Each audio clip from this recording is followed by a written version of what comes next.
The Sabka Saath was supposed to be a mantra for the people of Bharat. It now seems to have become a Vishwa mantra.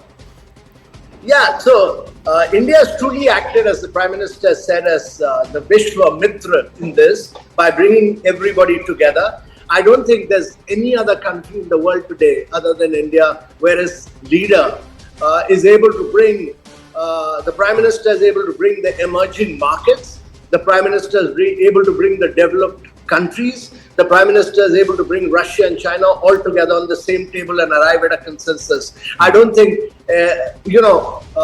even not merely climate, not merely energy, but also on critical issues of Russia, Ukraine, we've managed to bring everybody together. Those contentious passages, those paragraphs, how did that come to be? Because you've called it a Ukraine war, contrary to what positions maintained by Russia and China. But you've underlined the nation's positions and deterred from naming Russia and China explicitly.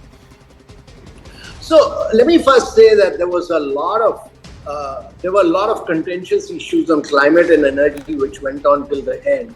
And, those are very, very important issues. And the leaders have actually come out with a Green Development Pact. And it's a very powerful pact because not only does it have action in terms of tripling renewable energy, on cutting down on fossil subsidies, but it has a very big ambition on life, the lifestyle for environment. And because that was important for us to push through, and then it has Global Biofuel Alliance, many other components, ending plastics, and so on. Actually, one of the key highlights of the leaders' document is the Green Development Pact, which very few people are talking about, but it's a very important component.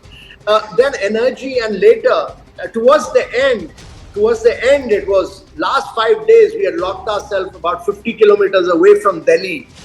It was very important that whatever we do does not get leaked out to the media and the press, because we were coming out with different versions of the geopolitical draft. It was the key to that was to keep everybody locked up and ensure that nothing comes out in the media. And because any leakage of information would have wrecked the whole effort. Correct. So we didn't allow the draft to go out. And in fact, all Sherpas who used to come into the negotiating room had to keep their mobiles out. Nobody could get in with a mobile. No pictures were allowed. And that's how we started the drafting session. So India spelled out the principles on which others added, and then we went along and we brought consensus through different drafts.